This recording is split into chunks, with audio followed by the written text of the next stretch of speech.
I don't talk about that. You don't discuss those things. Yeah, sometimes it can be a bit like, what? I'm a proper relationship girl. Like, I've been in a lot of long relationships. Hello, I'm Maya Jama and I'm with Cosmo, spilling the tea. Don't forget to subscribe to Cosmo UK so you can see more.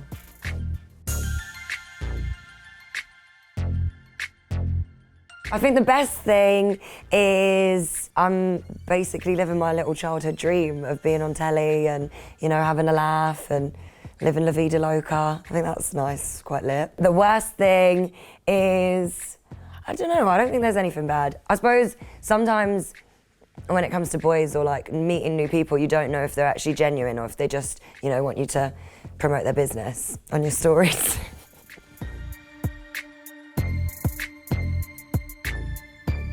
I don't know, in school we were a little bit naughty. I never got kicked out or anything like that, but my friends did, some of my friends did, and I think I was always like the one that was there. I never really committed the crime, but I'd laugh at them being silly, like letting off fire extinguishers and naughty stuff that you shouldn't do, and I'd just be there like in the background. So yeah, around those times, I don't know, I'm not that naughty now. I feel like I've got too much to do to be too naughty, because I'm like, everyone's watching, babe. So I'm an angel on these streets now.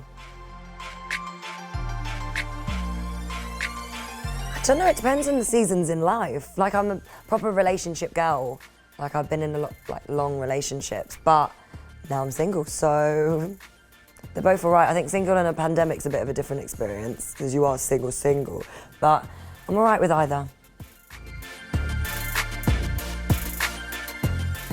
The silliest thing I've bought. I keep buying my friends dildos. I don't know if that's silly, but it's just a lot of my friends hadn't ever used a dildo before and they're like 25 plus and I'm like, come on, it's time. It's time. So yeah, I've bought 3 of my friends dildos recently, like the dildo provider, because they were lonely and everyone should have a dildo, I think. That is gonna get taken up. Yeah. Are they grateful for it, at least? Yeah, they are. They're really grateful. I think I've changed some of their lives. I got to get... No, I'm not going to tell you that, actually. I'll leave that one alone.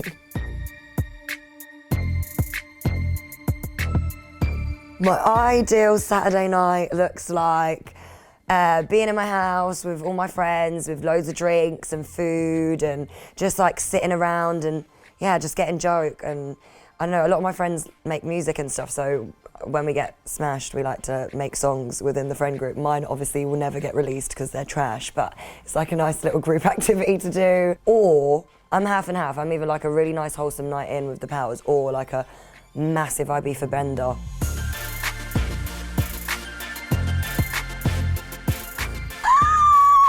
I don't talk about that. You don't discuss those things. Yeah, I don't, my DMs are just, yeah, don't delve into them. I just think it's dangerous territory in them. If I flush the toilet at night, I quickly run to my bed. It's been like that since a child, because my toilet used to be far from my bedroom, and in my mind, if there was monsters, they would come out when the toilet flushes, because that's where they can be noisy and run through the house. So I've grown up with that same theory. If there was a burglar or anything, that would be their chance to run, because I wouldn't hear them from the flush. So I got a weird thing about toilet flushes at night time.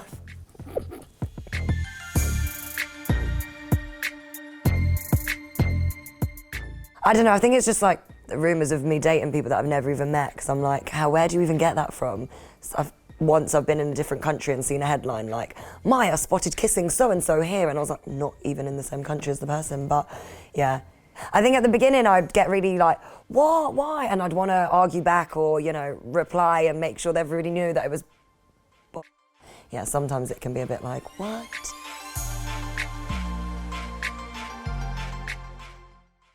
I think it's probably like that face, you know, when it hugs, like that, yeah, the little hug face. I give it to everyone, even like work things, I'll just put like little hugs on the end.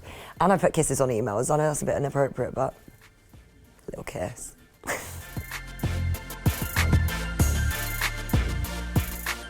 I feel most at home at my mum's house in Bristol, probably.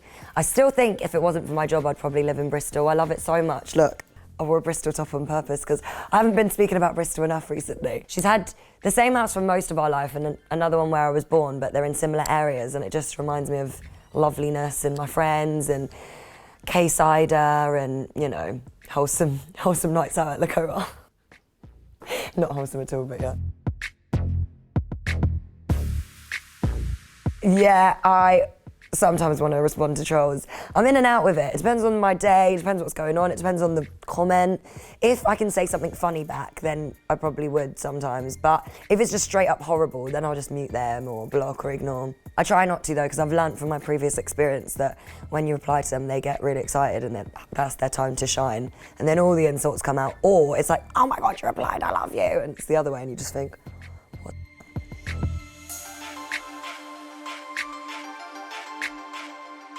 sleep, wash your face before you go to bed and make sure your makeup's off.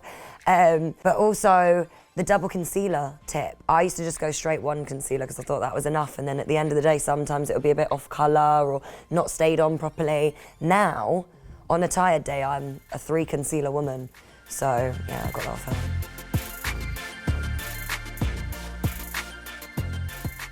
So I'm usually really late nights and early mornings. I suffer from the dark eye, the puffy eye, the swollen head, quite a lot. So I like things that depuff in the mornings, like my own eye mask. Shameless plug.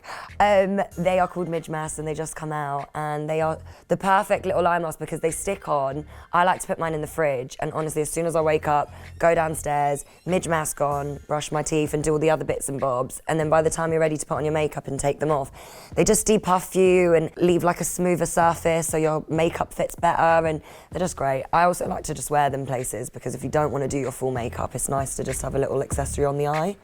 Don't know. I've had a few stages where I'm like, it would be so sick if I could just be one of those people that just was not on anything online and just be an anomaly in the universe and live my peaceful, non-social media life. But I'm grateful for social media at the same time. I always say it's like gift and a curse. I love it for all the things that it can do for you and how you can start businesses and build careers and connect with people. I think that's sick. But the downside is everybody's got so much access to you and feels like they know you and feels like they can say anything to anyone and, you know, be mean with no consequences, which I saw a tweet actually, I think it was JME, and he said, social media has made more and more people, but this isn't word for word, but basically doing bad things and not getting slapped for it. And I was like, it's so true. It's very true. Thank you for watching. Leave a comment below so we can know what you think, but be nice, please. No trolls.